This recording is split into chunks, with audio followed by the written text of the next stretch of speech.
Just like the President of the U.S. receives a daily briefing, executives need to be aware of the cyber threats impacting their organizations. Introducing Cyber Briefing, your essential weekday newsletter. Stay ahead of the curve with our timely updates on the latest cybersecurity alerts, incidents, and news. Subscribe now on LinkedIn, Spotify, and Apple Podcasts, or have it delivered straight to your inbox. Don't let your organization be caught off guard. Stay informed. Stay secure with Cyber Briefing.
Cyber Material presents Cyber Hygiene Live, a dynamic and interactive event that brings together top cybersecurity experts to provide you with actionable insights and strategies to safeguard your digital life. Today's theme is Securing Executives Beyond the Office. Our event is packed with engaging and informative segments. We'll kick off with an insightful book review. Following that, brace yourself for an immersive cyber attack simulation. Finally, we'll delve into practical solutions for common cyber threats that executives are facing outside of the work's security perimeter. Each segment will be followed by a Q&A session where you'll get the opportunity to ask insightful questions to the presenters. Without further ado, let's get started with a short video that discusses the state of security for executives beyond the office.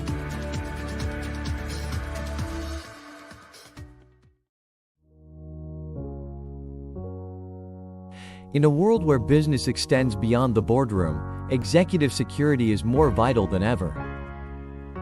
For today's executives, risks don't pause at the office door. From digital data theft to physical threats, the spectrum of risks is broad. Cyber threats, privacy, and personal safety concerns are everywhere. At the airport, the hotel, the Airbnb, the restaurant, even at home.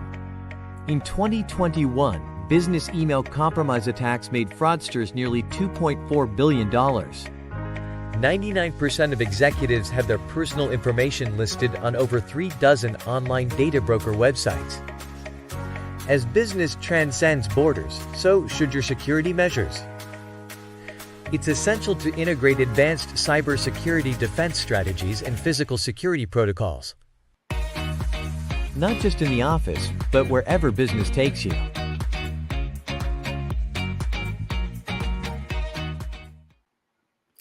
Hello, everyone. Welcome to Cyber Hygiene Live.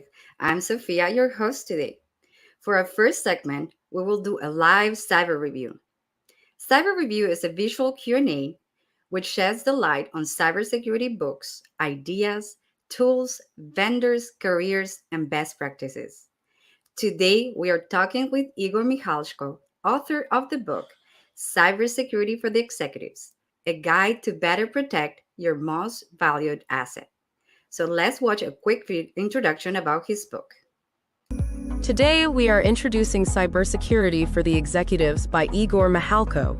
In this book, Igor elucidates the critical importance of cybersecurity and offers a clear roadmap for executives to comprehend the dynamics of securing their company's digital assets.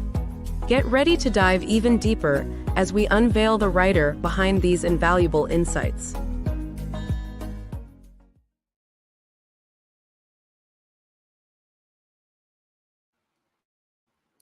Hi, Igor. Thank you for joining us today. How are you? Hey, Sophia, I'm good, and thank you for having me here. And I'm so thrilled to be presenter my book in your podcast. Thank you for joining us. So, tell us about your story in cybersecurity. What inspired you to write this book? This story is a little bit interesting. I started as a kid, and I've been so bullied in the high school and middle school, and my focus is shift to computers. So I buy my first computer, ZX Spectrum 84K, and then Commodore and all kind of stuff. My friend Sasha gets first computer, like first personal PC computer, 386 SX 33 megahertz. That is the game changer. At that moment, I know that I want to become some computer guy. So fast forward in 2009, I moved from Serbia to United States, and I become system admin, and I was working from ground base to various projects, various companies.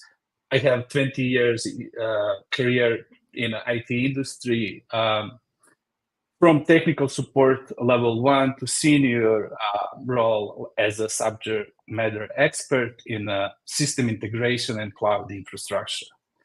So based on this all experience, I figure out that always is a three common reason why cybersecurity attacks is occurring. First is user behaviors. So user behaviors, we have like password 123. We have like sometimes we're using Wi-Fi password as our cell phone number and all kind of things.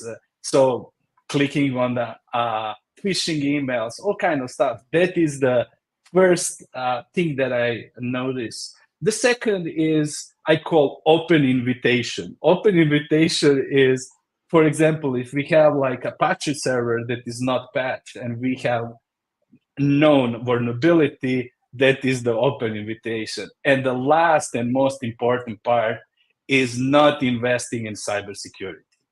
So in my book, I basically try to explain all strategy and change perspective and understand that cybersecurity is ongoing process, and you don't need a lot of investment and a lot of budget to do nice and easy job to protect your company and assets.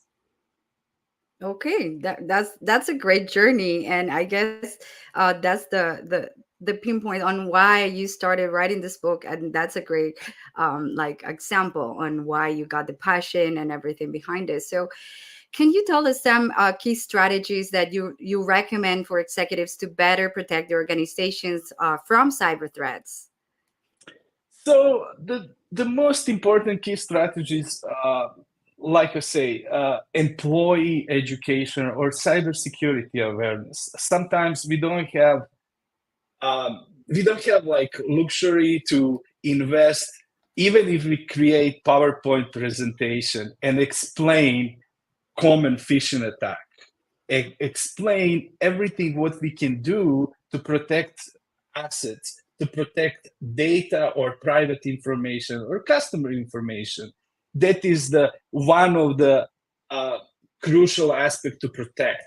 That is the one of the aspects. Second is um, basic stuff like you want to update your software. Like if we have iPhone, we know really well that we need to update our OS devices or Android devices. We need to keep with patching the security vulnerabilities. That is the second aspect. So be informed and stay updated. And the last is cybersecurity is not sprint. It's full marathon. You need to over and over going through the process and understand and create incident response plan, update that plan. 80% of the company doesn't have incident response plan. That is the really terrible understanding that no company have nothing prepared in the case of emergency. And are there any specific industries or sectors that you believe are more vulnerable for like to cyber threats? So any public sector. So we know that healthcare provider is super vulnerable. So in 2020, 28% cyber attack is collect in United States only on the cyber only on healthcare industry. The reason why healthcare we have that information because healthcare have some policy and reporting that need to report cyber attack, and that is the reason why we have that information. We can imagine other aspect of small businesses that is over 90%, 50% from that 90% is not never reported. So protecting the data, inform and educate your employee about cyber threats, how everything is working, explain a real case and a real world scenario, what happened, how to protect, and that is really crucial. Healthcare industry is start adapting zero trust implementation. Zero trust implementation is give better understanding to protect from ransomware, data leakage, data breaches, and all other aspects in cyber security threats. Okay, so for those executives that are watching that works at the healthcare industry, you better get this book and implement these tips from Igor. So tell us where the readers can get your book and how they can connect with you. So the book is available on Amazon, and you already post the link about the book, where you can. Book is $9.99. It's really affordable, so everybody can buy it and read it. And LinkedIn is the best place for connecting. Search on LinkedIn. My name is Igor Michalko. Or Amazon, you search the name of the book or author, you can find me very easily. Right now, I'm working on a second book that is using NIST 800-27 for zero trust implementation. And the last book in this series will be advanced zero trust with integration with AI and automation. That will be full of the future of cybersecurity. They look promising, so I'm really looking forward to reading them soon. So let us know when they're available. And Definitely. thank you, Igor, for your time. So now we're going to get some questions from the audience. Everybody can go and visit slido.com. They can enter the code cybermaterial to ask questions to Igor and let us know, like, if you want to know something about his book, about himself, or anything else that you want to know about cyber. He's an expert and he will be able to get answers. So let's check if we have some questions. Great. We do have one here. It says corporations spend a lot of money protecting their perimeters. What else can we do to protect their executives when they're outside of the company? So the best way to protect, so all executives need to have a really strong password. Right now, in this 2024, highly recommend that you have 16 characters. You have like mix characters, upper level, lower letters, any kind of symbols, numbers. Use the use the names or not connecting locations that build a password. That is the best way. It's harder for a cyber attacker to using dictionary to compromise your password. That is the first thing. Second, we can use the MFA as now it's a new standards, MFA and passwordless technology. Passwordless technology is a better way to protect the user accounts. We focus and shift in biometrics, Face ID, and Windows Hello for Business. That is the next new standards. We probably that's the gonna famous something you know, something you have, something you are, right? exactly. And smart keys like key trust and all these good things leverage Web 3 cryptography, all kind of stuff that is close the gap for to be protect from any cyber attack. Okay, so thank you, Igor. So let's check if we have another one. Here we have one. Should employers invest in their employees' home security? Definitely. So, you know, you don't want to open your door of your home and say, "Hey, come, open invitation, come to my home." So, of course, you need to invest in a basic stuff like um, even it's protecting your Wi-Fi password with strong long key. You have like I have an extra tip.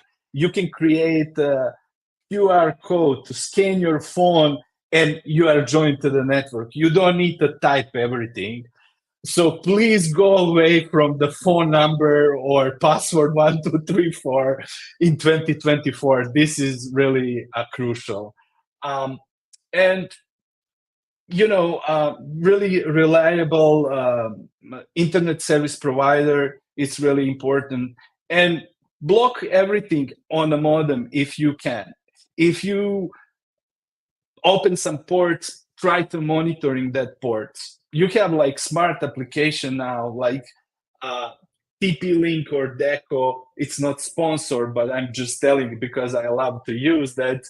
Companies have amazing smart application that is inform you, hey, new device is joined to your network, or Xfinity have same thing. So I think so that is a really good way to protect yourself and your family members. Okay, so thank you, Igor, for your time. Thank you for writing this book. We hope the audience can get a lot of insight from it. And we wish you all the best with the upcoming books and let us know when they are available. Thank you so much to having me. And yes, definitely, I'm gonna send you a message when the new book is available. And still, it's working. I'm planning to have more time to do more work on the book. Okay, Thank you so thank you, much. Igor. Have a great rest of the day. Bye. Thank you. So, thank you for watching this segment. For our next segment, we're going to have a live cyber attack simulation from our partner, IntelliRoot. IntelliRoot is a cybersecurity company based in India that provides security services all over the world, from breach advisory, penetration testing, to cybersecurity testing. So, let's watch this video about IntelliRoot.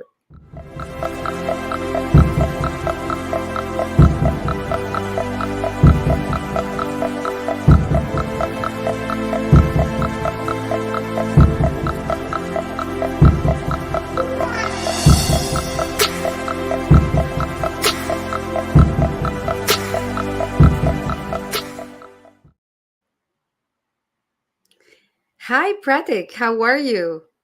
Welcome. Hello, hi Sophia, how are you? I'm good. I'm good. I'm good. Thank you for joining us. So, today we're going to have a cyber attack simulation, which is a macros based attack to bypass Windows Defender, right?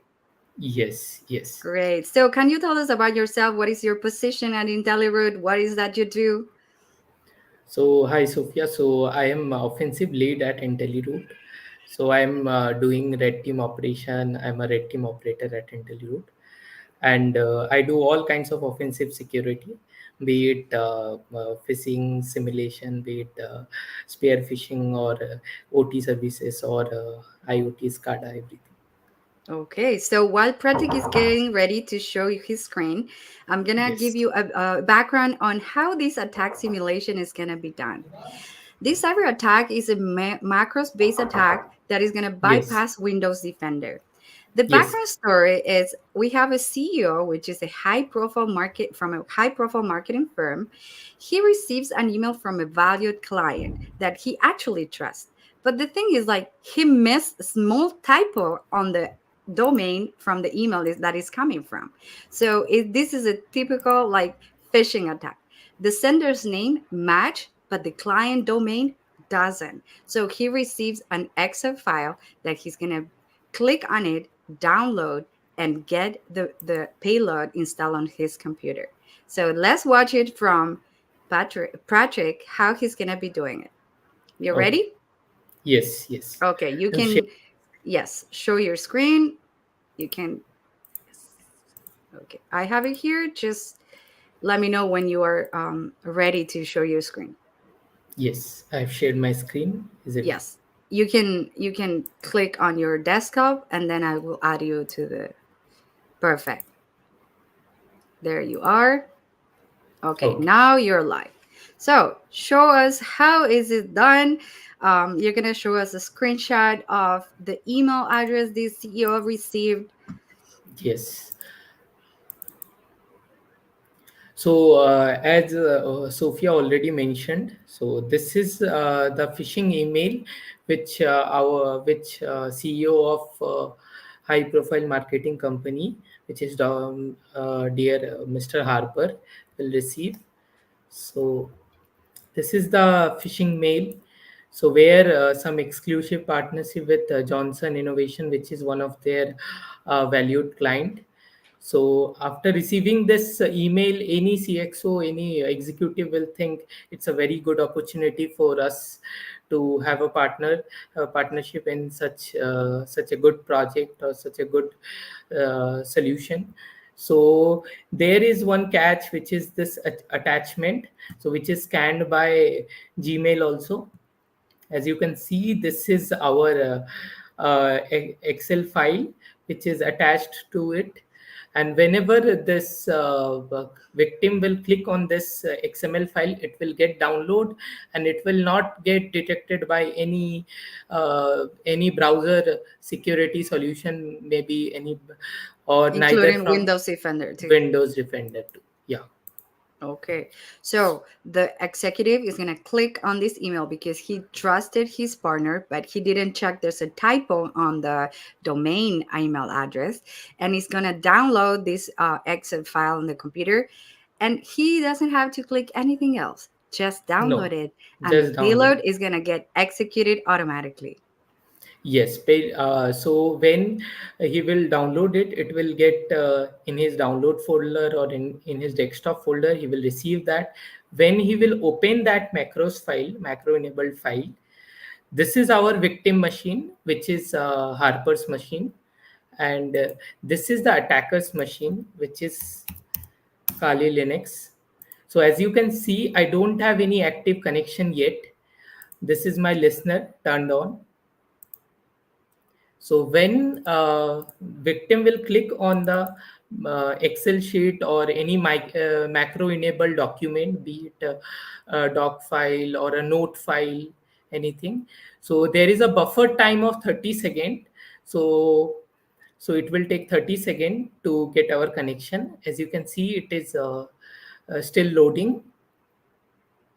But this is something that the person won't even notice. Like it may be like a delay on their computer, or they feel like something is slowing them down, but not because something is being executed, right? Yes, as you can see now it is turned on, and we got our connection here. Perfect. And the best thing is we have our all the antivirus real-time protection turned on. So basically for understanding purpose, real-time protection is something whenever you click on some executable or something, in real time it scan that executable and tells whether it is a malicious file or non-malicious file. So Windows Defender is turned on, and On. it hasn't detected anything wrong with the payload yet, or never. Yes, We yes, don't know. yes. So our main motive with this demo is to understand, to make all our audience understand how easy it is for an attacker to get access to a system just with a small macro file or some Excel file or doc file. So whenever you are clicking on any mail, any attachment, just make sure that it is not some it is coming from a valid source. You check the domain name, is it type squatted domain or not. So type squatted domain means a domain where some small type error is there. Let's suppose IntelliRoot, where I will be some italic I or some other font I. So so as you can So see for our this to real. work, it has to be downloaded, right? It doesn't Yes, work if you click on the email and opens. yes, It has yes. to be downloaded and open in your computer. Yes, correct, Got it. correct. Okay, If perfect. attacker wants to get access of the system, then it should be downloaded in the system.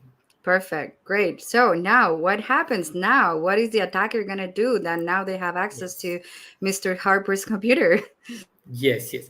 Before that, I would like to tell this is automatic sample. So I have turned off the sample just because my payload in future also I can use my payload because it takes a few sample of executables of the malicious file, and I can turn on this for this time. It will not create any mess, but from next time whenever I'll present some demo, my executable or my payload will not work. So this is the thing. This is our active connection which we have got from victim machine. So this is the shell. So you can write a simple command like who am I, whose machine I have hacked, or whose machine I got the shell. So you can see it will take some time, which, and it is showing it's a Pratik's machine. So now I can write something So in like this case, screen Plastic machine is Mr. Harper's machine. Mr. Harper's machine, correct. Now I'll execute a screenshot. So we will wait for few seconds. It will download, it will take a screenshot, then download in victim's machine. So It you will can take a see. screenshot of whatever the Mr. Harper has open right now, right? Yes, yes, Can correct. you program this payload to take screenshot every 3 seconds so it can record everything? Yes, yes, we can program. So if you see, if I start now, screenshot, and this is the desktop, let's suppose some sensitive file is open. Perfect. Mm-hmm. It will So take a screenshot of that. yes, So let's say somebody has all their password saved on a notepad, and they will be able to get access from to it, right? yes, yes. So it is downloading. You can see it's getting downloaded. Got it. Yes, we So can see you that. can wait till then. Yeah. Now you can So, see it got screenshot access of this profile. wow, that's Yeah. scary. And what else can this payload do? Like what other like harm Yes. can do to Mr. Harper? So this is the attacker machine where I have launched something called C2C, which is called command and control. So these are the frameworks which attacker use to control or to do post exploitation. After gaining initial access in victim's machine, they use these kinds of payload. This is called covenant. So they have lot of tasks. If let's suppose you want to copy a file from victim machine to attacker machine, you have this copy thing. You want to create some folder or directory, you can create. You can do lot of attack like desynchronization, create process ticket. If you understand Windows, then you can do lot of thing like dumping hash, ls files, and also you can delete, download, disconnect, everything you can do. Even you can shut down the computer, you can reboot the computer. If you have a good persistence, then after rebooting also you will get the access. So you can So see my lot. question here, Pratik, for you is: this is a Yes, yes. one time connection, or every time Mr. Harper will be connecting to their computer, will be like you will be having access? Yes. So for the demo purpose, this is one-time connection, but it is Okay. very much possible and very easy to make persistence. To make so whenever Mr. Harper will open his computer or restart his computer, Mm-hmm. we will get the access. We will get the access like with some process task. If you see Windows, so there is something called, if you see Windows, there is something called task manager. So Mm-hmm. there are some startup apps. You can see I Yeah. have lot of startup apps. So we will bind with some startup app. Let's suppose this is enabled with Mm-hmm. VPN, we can bind that our payload. And so whenever a computer will start, this open VPN will also start, and our Mm-hmm. payload will also. Oh, okay. So this is one of the technique to get. So there So are a lot of techniques. you rename to OpenVPN. You Yes. rename the file. Okay, I got it. Okay, perfect. So it's kind of in disguise. So what if, like, for example, um, Mr. Harper happens to delete this file? What will happen? Yes. Let's suppose this is the file, sensitive file, which Mr. Harper has, this Mm-hmm. sensitive file, some company document or something. Mm-hmm. So attacker can execute this command. So this command already been executed, and we have to wait for a second, for a few seconds. Yeah, of course. So yeah, so now you can see this file has been deleted. If you Oh, see his important file has been it's deleted, gone. is gone. But did you take a screenshot before deleting it as an attacker? You As did, an right? attack, yes. Okay, great. Wow, this is really scary. Just by clicking and downloading an Excel file into your computer, they will be able to do all this harm. Yes. That's scary. So, if you send this email to a lot of Mr. Harpers, let's say around like 100 people, would you be Hmm. able to also do this harm to all these amount of executives? Yes, correct. So there is something in C2C, there is something called client and server. So there will be one server which will be a lot of attacker will connect to that server via client. So they can manage multiple victims with that server. So let's suppose I have hundreds of connections. I can manage almost 15 to 20 connection, and my partner or my partner in crime will operate another 15. This is how this APT group and attackers Yeah. uh, actually works. They distribute all the victims. Okay, that's Victim. good. That's good. Yes. That's why they always say you wouldn't download a cozy bear from the internet, right? Yes. Okay, great. So, thank you so much, Pratik. Is there anything else you want to tell us about your attack, or we can just get the audience to start asking questions? Yeah. So basically, this was a very basic attack which we have performed. So attacker can do something called wiper. Attacker, like we have deleted a file. Attacker can delete entire operating system or entire user profile. Let's suppose there is a user called Pratik.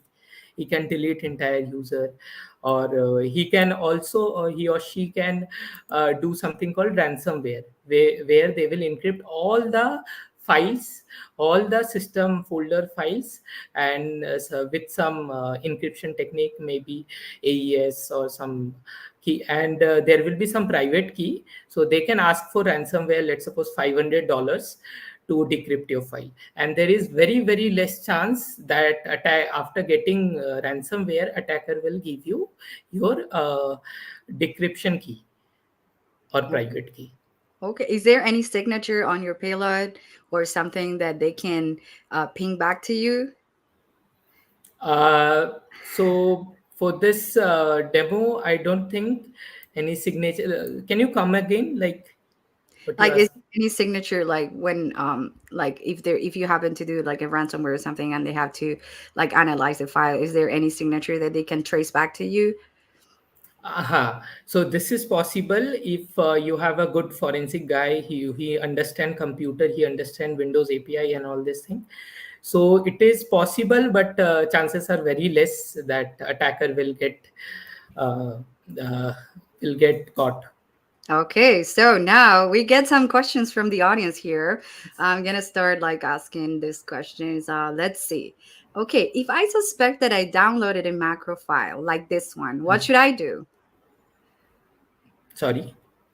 Like, let's ask the question again. It says, if I suspect that I downloaded this macro file, what should I do? So, whenever you are downloading any macro enabled file, first of all, check the email. Is it coming from legitimate site? So, this is the best prevention you can take to check the mail headers. Is it coming from a known source or is it coming from a good source? If you have downloaded, check it with an antivirus. So, Windows Defender is not enough, as you have seen. If Defender is turned on, so it is not enough. So you can have something, some EDR. If you are working in organization, you must have EDR. You must have advanced next gen antiviruses. So definitely those antivirus will caught these signatures of this Excel or macro enabled files. And Okay, that's also good. Yeah. one more thing I'd like to add is never ever give trust access to the macro enabled file. Always turn off macros. So you have to manually click on if you want to see macro functionality, you have to manually click on macro enabled. Okay, great. And we have a question from Linden. I'm gonna pop it on the screen.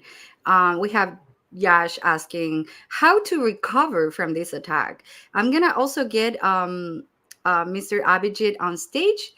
He's the CTO of IntelliRoad. Thank you, Abhijit. How are you? I'm good, Sophia. Thanks for getting me on the screen. Okay, that's great. So we have this question. I don't know if Pratik or Abhijit, you want to take how to recover from this attack. Yeah, so you can take few steps. So one is scan your entire machine with antiviruses and check if any suspicious connections are there. Then if you find out there would be some malicious payload which would be executing and would have opened a backdoor kind of stuff that would give connection to the attacker. So you can start by scanning what are open ports are there any outbound connections, and after you discover, you can just kill the process, and after that disable the persistence mechanism. So many of the antiviruses they check whatever, say suppose they detect a malware, they disable the persistence as well as a repair mechanism.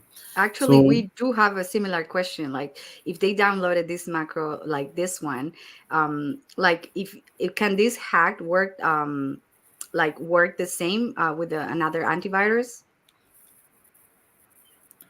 uh, it Can the can same work. hack with work with other antivirus? Yeah, it can work. See, better to have an EDR because EDR can basically detect this kind of attacks most of the time because EDR is behavior based. So, say suppose in EDR can have a sigma rule which says that if something down if macro child processes some executable, then it can be suspicious, right? And that kind of rule cannot be created in antiviruses. So EDR, if you are into a corporate environment, it's better to install a EDR. So EDRs can detect this kind of behavior in a better way compared to antiviruses. Okay, so we have a great question here. Um, could you also use this user's computer as part of a botnet with this payload? Yes, it can be done. Yes. It can be done. Okay, that's good. And we do have one last question. Let's read it. Let's see if we can get it. So, what role does a polymorphic code play in maintaining evasion effectiveness against MASI? AMSI, right? uh, That's a great um, question here. Yeah, it's a bit technical. Yes. So AMSI, your basically it's provided by Microsoft Windows. It's a mechanism with which you can say that you can basically uh, it provides an interface for other anti-malware engines with which you can decrypt the uh, scripts which are associated with Windows, like you can decrypt a PowerShell script, you can decrypt this macros. Uh, so MSI basically has some limitation, like MSI is able to decode some of the scripts, but not all. If it is highly obfuscated, it's uh, hard for MSI to even decode it. Okay, great. And this one is So like yeah, a yes. So yeah. polymorphic, it's a advanced kind of encryption, what you can say. So from a single piece of code, you can generate variety of code from a single piece of code itself, right? So uh, that can sometimes, MSI might fail to decode polymorphic code. Okay, thank you, Abhijit. So this one is very simple, and this is the last question, so we can get everybody aware of how to get this one. Like, how can I check if it doesn't start any background process in my computer? If once, how do you check if there's anything happening in your computer as a non-technical person? Uh, See, you should check out for something suspicious. Uh, but if you want to, if you are non-technical, it would be a little hard. But you know, that. But Microsoft provides certain tools like something like Process Explorer, and there are tools like Process Hacker with which you can check basically if any process is running. But just by looking at the computer, you might not be able to figure out unless it is a ransomware attack or something, because ransomware is something that doesn't hide, but other kind of malwares, they hide in the system and they will lay there forever, right? So you cannot make out just by looking at your computer. You have to use certain tools. That's very important, right? Yeah. So basically you have to go So basically, the best solution is never click anything you are like not sure about. correct. That's the prevention. And yeah, another way of preventing these kind of thing is use a VM. But and these days some kind of browsers are coming into the picture, which they have their sandboxed environment. Some new browsers are coming into the market, so they are Yeah. basically sandbox and they prevent any of these kind of attacks. So the best Yeah, thing they can do is talk to the experts and get help, right? yeah, yeah, correct. Okay, so thank you so much for this wonderful simulation. It was perfect. I hope everybody can like learn how this can easily be executed in your computer and how to prevent this too. So thank you guys. Thank you, Sophia. Thanks. Thank you, Abhijit. Okay, so for our next session, we have Mark Raphael. He's the CEO of 911 Cyber, and he will tell us the in and outs of the battle between attackers and executives. But before, Let's watch this quick video about what 911 Cyber is about. What do you do when you get hacked? With law enforcement stretched thin, pursuing bigger targets. Your service provider's customer support bouncing you around like a ping pong ball. And your IT friend avoiding your calls. You might feel stranded. Don't panic. Your ultimate cybersecurity lifeline has just landed. Introducing 911 Cyber, a league of top-notch cybersecurity first responders, backed by cutting-edge AI, primed to lead you step-by-step through the labyrinth of cyber threats. Get proactive and take charge now of your digital safety. Engage in real-time conversations with our cyberbot for instant solutions. Or connect with our experts who will help you regain control of your digital life. Visit 911cyber.app.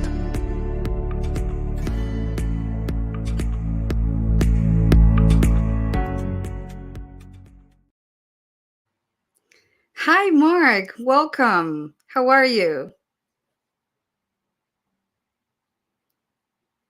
You are muted.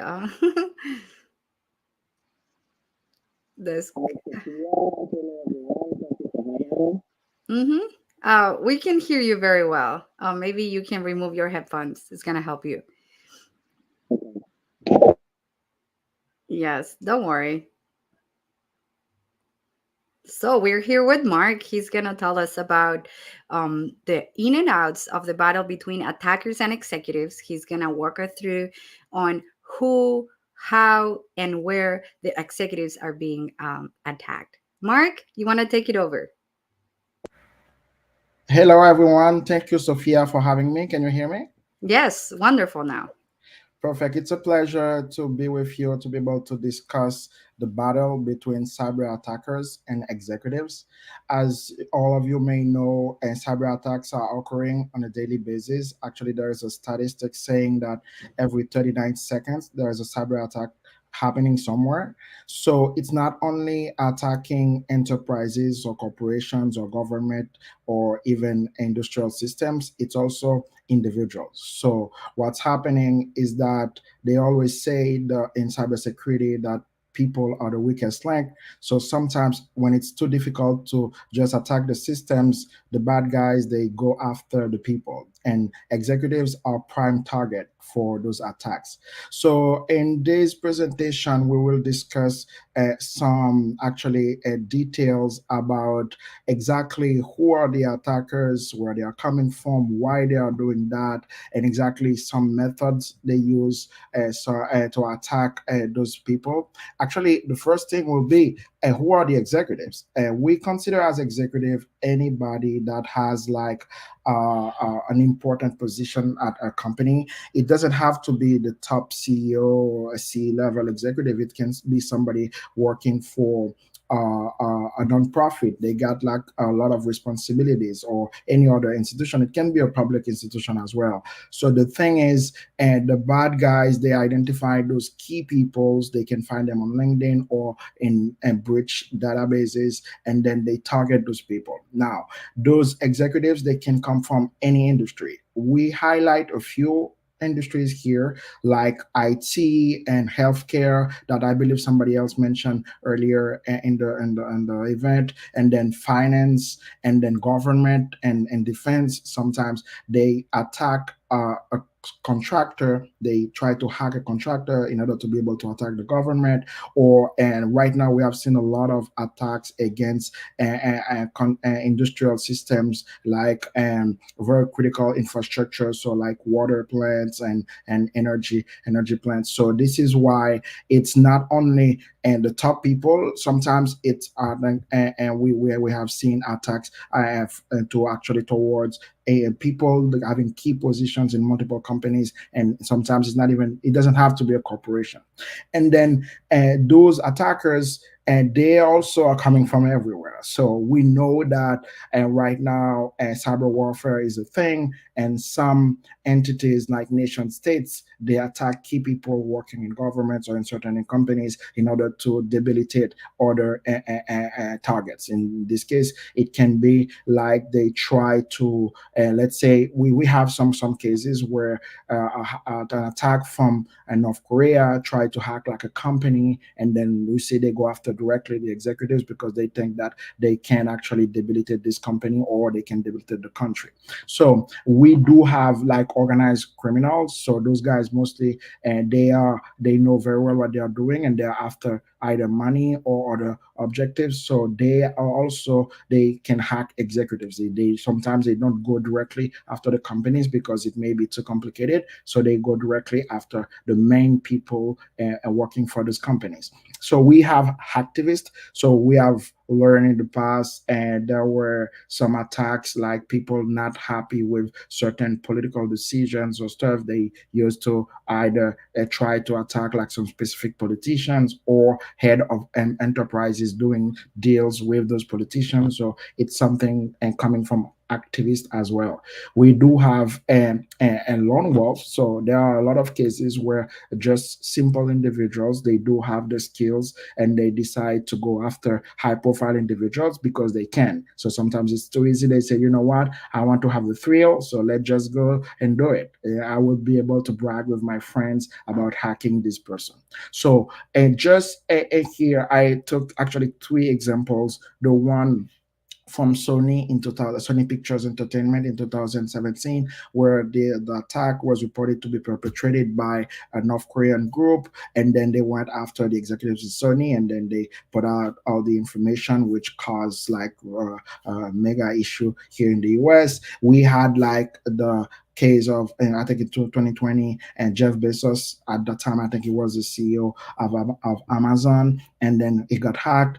It was reported that it went through WhatsApp, and it was a high profile individual. So that means it was not even potentially an organized group. It came from and the Prince of Saudi Arabia, who was his friend, and then that's how he got hacked. And then we had like the Twitter hack in 2020, where a few individuals, I think there were three kids out of New Jersey and Florida, and they hacked into Twitter, and they put out information about Bitcoin, and they mentioned President Obama and Elon Musk, Bill Gates, and a lot of high profile individuals. So as you see, it's a very wide spectrum where the attackers are coming from and who they are attacking. So it doesn't have to be top people like a very well known like Jeff Bezos. Sometimes it's just individuals working for a company, and then they hack them so they can hack the company after that. So that's to answer the questions: who are the attackers and who are being attacked, who are being targeted. So next we're gonna discuss the what. So what are they after? Usually you will find that those bad guys, they are after, among other things, because it's not exhaustive, this list, but among other things, first it's money. So for financial gain, that's we will see organized criminals, the guys having the ransomware as a service platforms, and all those people that actually they just use this as a tool to rob other people. So they use it for money, and then some they use it to get data that they can use to either to sell in the dark web, or they use the data to shame people or to actually be able to blackmail them. So data is actually the second most coveted prize when attack like that occurs, either towards an individual or a company, but it's the same for high profile people. And then sometimes they want to hack a company, let's say a pharmaceutical company. They go after one executive there so they can hack the IP. Let's say that they are working on a very revolutionary medication, and then they want this information either to devalue the company or to actually get the information so they can copy it. We have seen intellectual property being stolen. And then also there is the case where they are after access. So sometimes they said sometimes individuals like high profile individuals, they get access to a lot of stuff in their companies, and sometimes they get access to everything. So the easiest way to hack into the company is to actually get the one person or those individuals that they get all those accesses and try to use them. So they are after access. And finally, what we have seen a lot recently, and mostly because of social media, is to damage people's reputation. Sometimes it's the company, but it's the individual itself. So you will see that they may try to hack a high profile a bank CEO just to actually damage the reputation of the bank. But sometimes it's just the individual because they want to take him down. Somebody else want to replace him either for espionage or any other reason. So those are the main things that the hackers are after. But it's not exhaustive. There are a lot of stuff. So here we didn't put fun,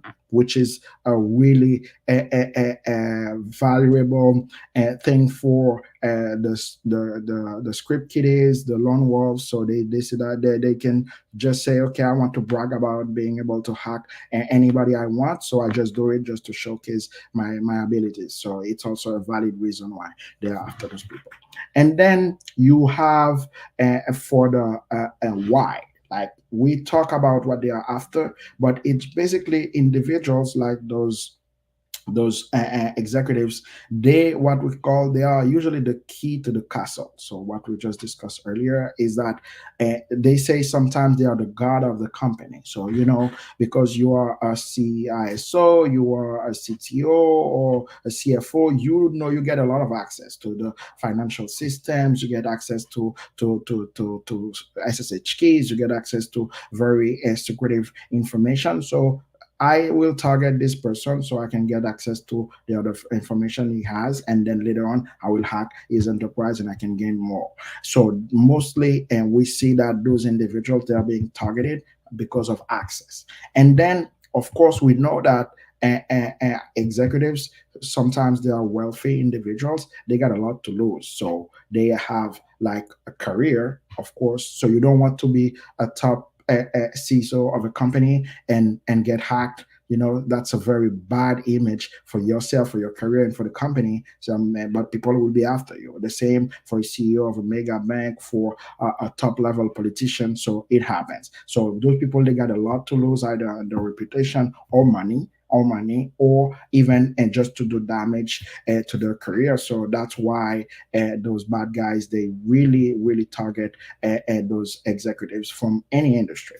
And then and finally, not finally, but where they are coming from is one of the greatest question, and we usually have, because people usually think that because I may not be working for a big company, I may not be an executive for a major corporation, so I don't have any reason why somebody will target me from another country. But that's not the case. Sometimes just they hack individuals just to gather the data, put it out there, and use it when it's needed. So let's say that it's nation state actors, they actually do that. They build entire databases of individuals, and they may be able to use that whenever it's needed. And it can come from anywhere. So when I talk about nation states, we do know the usual suspects. When we talk about North Korea, Iran, and Russia and China, but also there are also some friendly nations that they do have cyber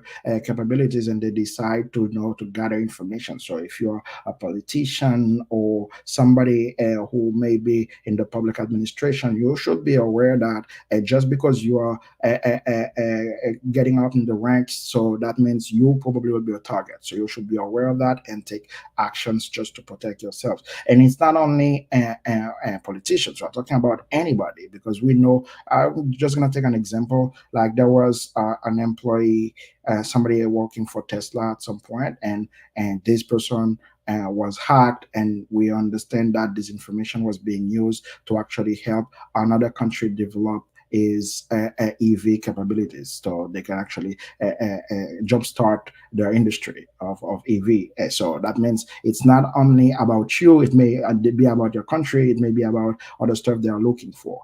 And then the where they are coming from is everywhere. So you should know that you can say, okay, I'm going to vacation in Caribbean country or anywhere, and you say, okay, I'm not like very well known in this place, nothing gonna happen to me. But you never know. People may be tracking you and maybe finding ways to reach and then to be able to hack you. So you should be aware of that. And then regarding the attack surface, so that's where actually you we highlight a few here, but you should also know that as technology is becoming almost an integral part of our life right now, the attack surface is becoming bigger. That means where they can hack you is huge comparing to 20 and 30 years ago. Let's say that right now everybody got a smartphone. You got to download apps and you use emails. We use voice over IP sometimes to make calls. We use social media, and then we use communication platform. I'm just gonna name one. For example, I know a case where a major cyber attack occurred because an employee of an institution get hacked via TeamViewer. So that means you're using TeamViewer on your computer. It doesn't seem to be anything wrong with that, but then because it was not updated, or and the use hacker use and this software to hack into the user computer, and they hack the network of the enterprise where it was working. And then after that, your personal devices, your home networks. Let's say that you get, so you may have kids, you don't know what they are bringing into the network, you are not aware of all the type of devices. Also, a friend at school or may give them a USB key and they put it in the home computer, or they're using the network, and then it may result in problems. And when you're traveling and when you're in public spaces, airports, public transportation, or even taking an Uber. So that means we should always be aware that the target we are if you're an executive, you may be target. It's not paranoia. That means you should really be taking action just to protect yourself, because you don't know, and there may be a lot of bad guys coveting the opportunity to actually hack you. And then finally, there is the how. Now, all that is very scary and problematic. And as I said, it's not about paranoia. It's true, it's real, it's happening constantly. Now, what do we recommend to actually at least get some peace of mind? The first thing I would say is compartmentalize. So in the context of cybersecurity, it's crucial that we actually make sure that we know what we are doing all the time. That means you have been told many times that you shouldn't use the same password for your bank, your email, and everything. So that's true for a lot of other stuff.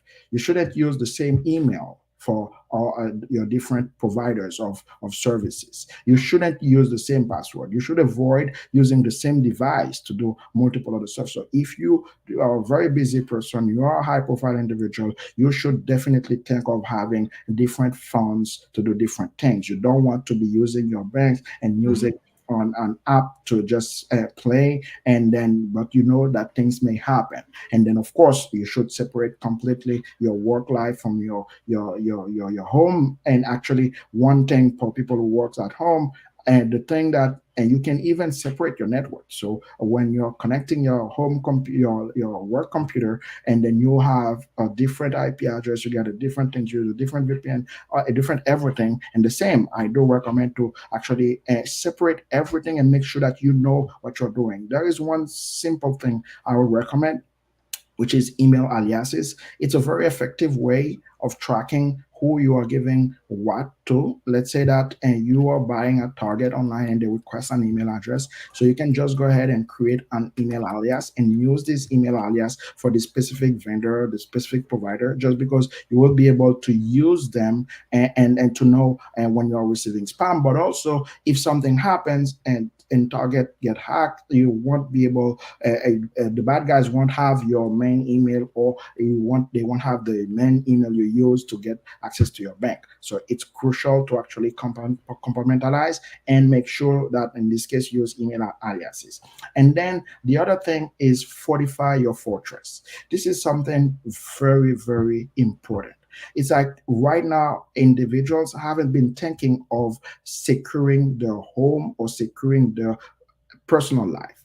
It should be top of your mind. That means it should be your priority right now. Mostly, if you get a lot to lose, you should really think of putting a lot of thought into what you use, where you go, how do you use any type of electronic devices. So also, fortify your fortress means reach out to the professionals. Try to get an assessment of your of cybersecurity posture at home, not only at work, at home, and try to get help. I remember for the cyber attack simulation, one of the questions was, "What do I do if I suspect that I downloaded a macro and I don't know what's going on?" Reach out to the professionals. So there are services available. You can try to find help because that's the way they're gonna be able to dig deeper and find exactly what's going on. Because sometimes hackers they get into your systems and they remain there for months. So you want to make sure that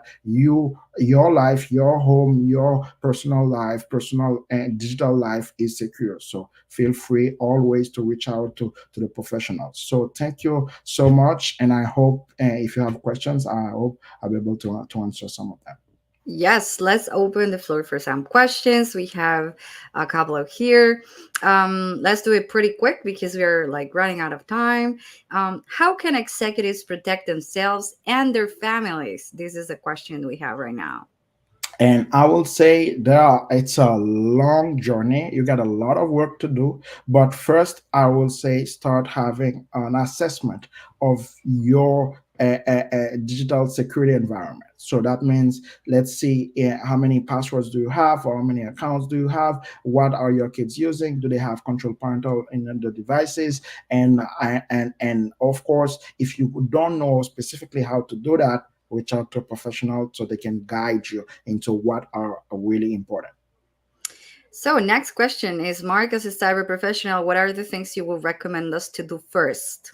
Actually, the cyber professionals are also very vulnerable because the fact that they know you are working for an enterprise and you do have access to different computing systems, so they definitely would want to hack you. What to do? Of course, you know a lot. All the things that you apply at work, you should bring them with you at home. I'm talking about the security for passwords using MFA and using VPNs, and try to not click on anywhere if you're not sure where it's going. Use some of those tools. So some people will think that, oh, you're doing it because you know that actually you should do that because you actually need that. You are among the most vulnerable as well.